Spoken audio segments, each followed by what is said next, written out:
Hi, everybody. Thank y'all for being with us again.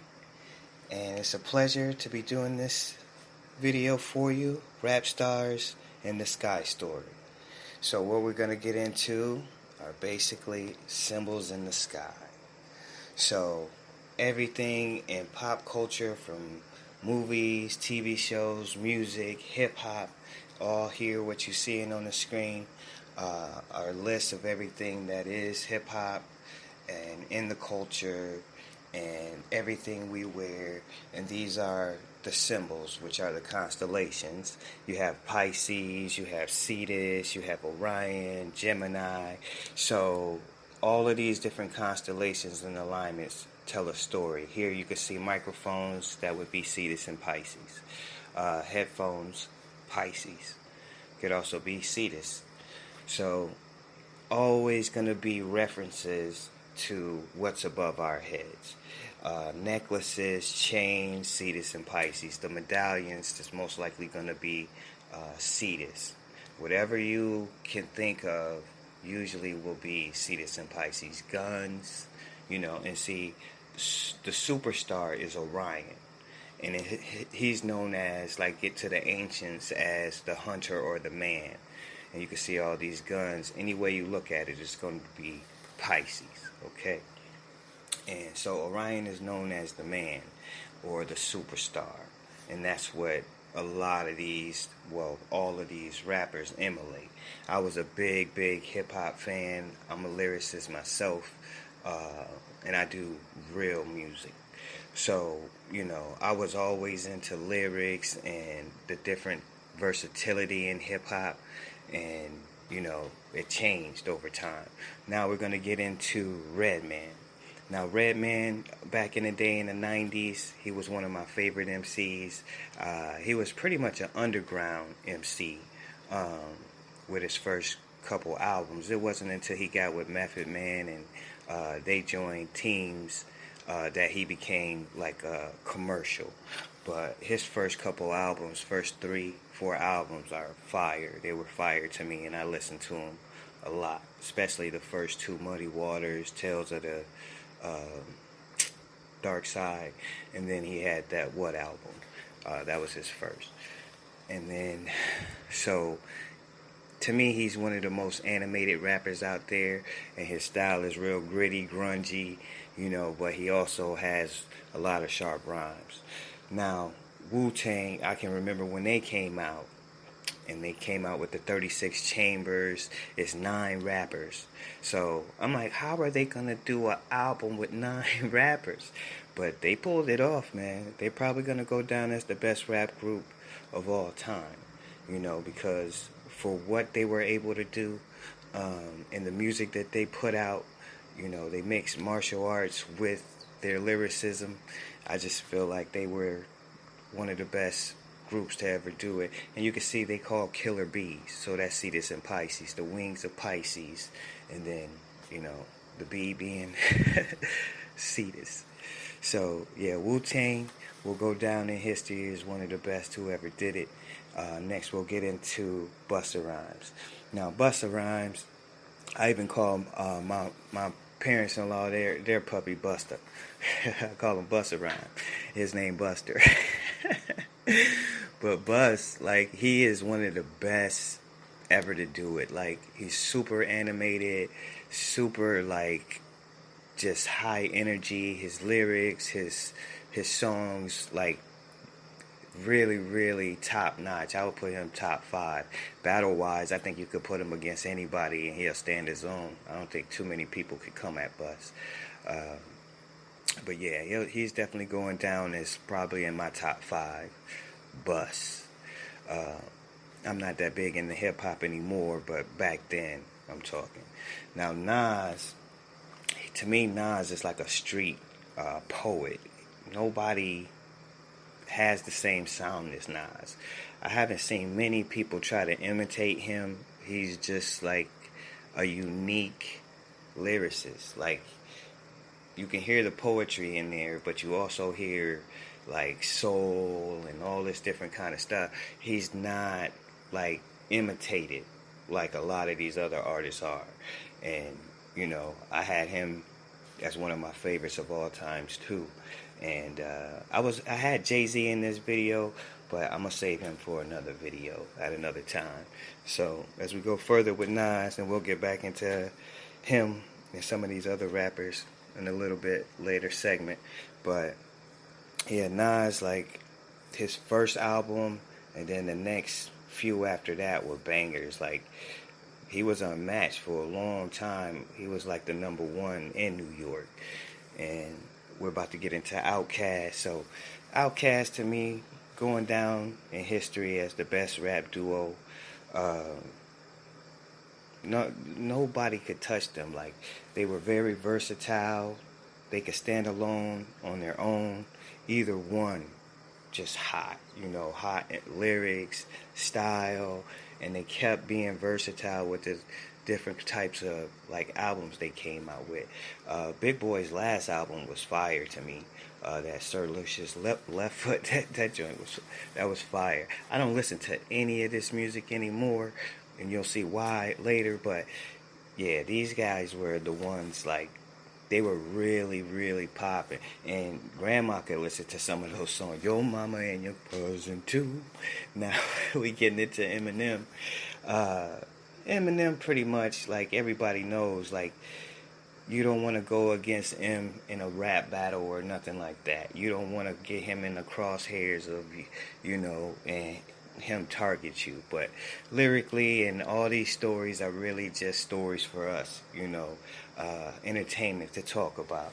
I think he's probably going to go down in history as number one or number two of all time. And one of his best albums that songs he did was Rap God. And when I heard that song, I was just blown away.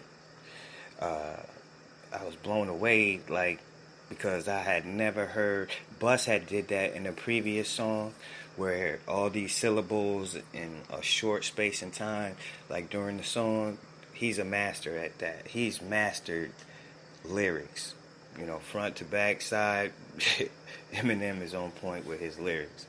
Now, we're going to get into Biggie. Biggie was, the East Coast, mobster, hood.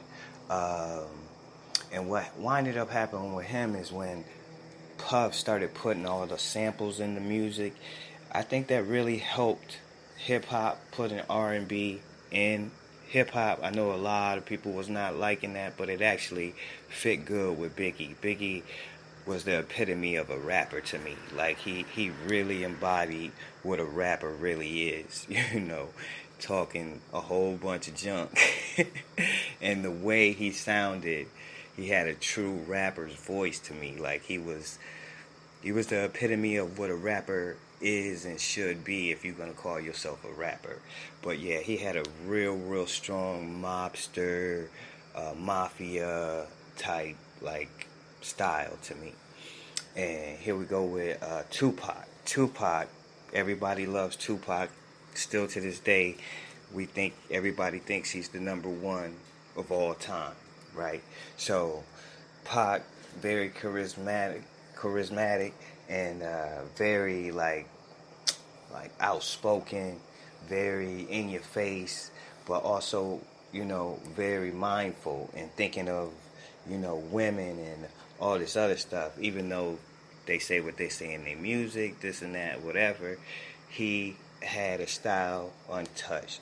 And his attitude, everything that he performed was like pretty much like thug life. Like, he started off in the East with Humpty Hump, went down in the West with Machiavelli. And so you can see he passed away on September 13th, 1996. And so I just want y'all to know, all of this that we're watching are stories, y'all. It's just stories, entertainment for us. None of the things that we think really happen ever really happen. These people go on living their lives as new characters and other people doing other things, and then they'll get back in entertainment and show us their new version of them as a new character in disguise, but it's them. So here's Biggie and Tupac, with the East Coast and the West Coast beef.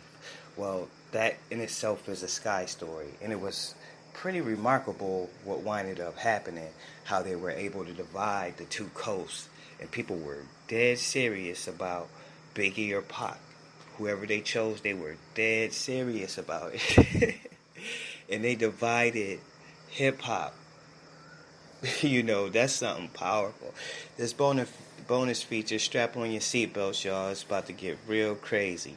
So here, this is Mark Morial, and this is Redman. I found him on YouTube. He plays a couple different personalities. The other one's called Elliot Hustle. He's like a physical, motivational type dude, like giving you like life advice and all this kind of stuff. So these are actors, y'all. They've been in movies. They go to drama school. Here's Andre. He goes by D Marble. He's a flat earth conspiracy dude. Like, but really, he's telling you a lot of truth in those conspiracies. It's so funny that this is Andre, one of my favorite of all time. He's probably number 2. Him and Jay were my favorite too. Jay-Z and him, as far as lyrics, like. And now I see, you know, what they do in their spare time. So it's easy for me to see through these masks. I don't know if a lot of other people are going to be able to do it, but here you go with Eminem. And he was the advisor to Trump. Come on, y'all. An advisor to Trump. The whole thing is just a circus. We get bread in circuses. That's what they give us for entertainment. And we eat it up. We get something to talk about.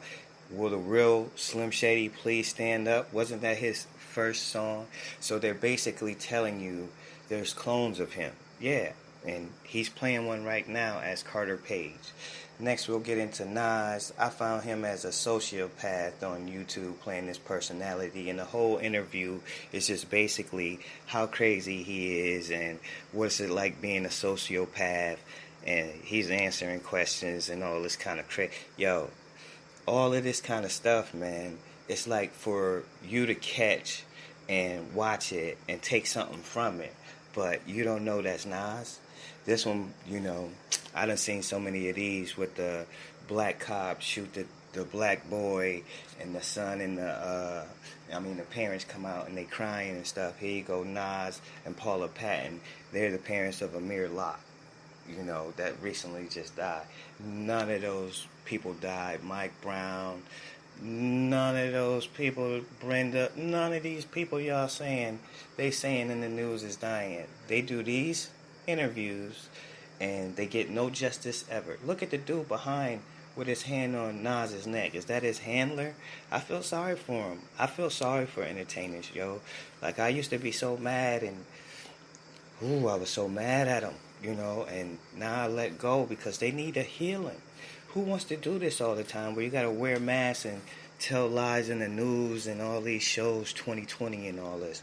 So here's Pac's Sky story, and he's going down into the underworld, basically, and from the east to the west.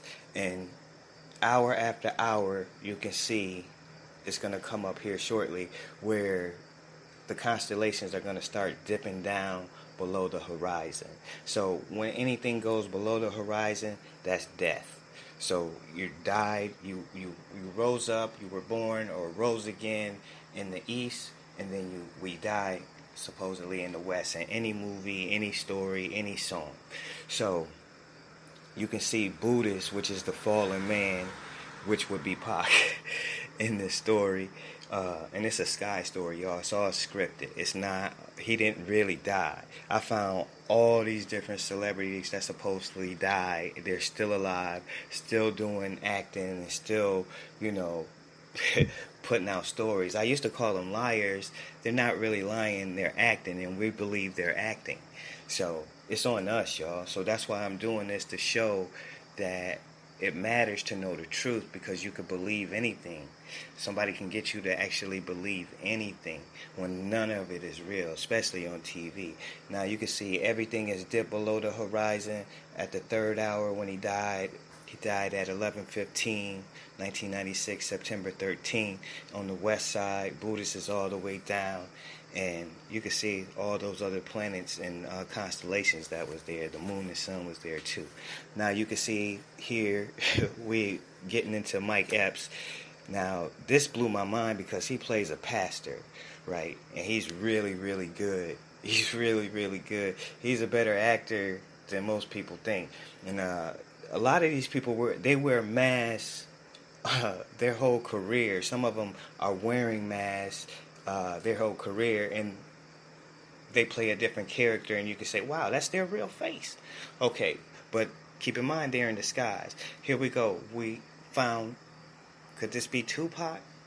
The reason I think it is because they're saying he's from the West Indies, right? And he has like this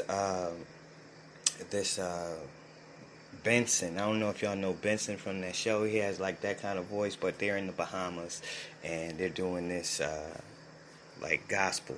But it's all acting. I seen Kevin Hart, and see what Mike Epps does is he debates all these rappers. So right now he's debating who I think could be Biggie. See, I think Biggie wore like a mask. I don't really think that's his real face. I think this is the real Biggie. You know, they're all drama school dudes. They're all actors. There goes Steve Harvey right down there below.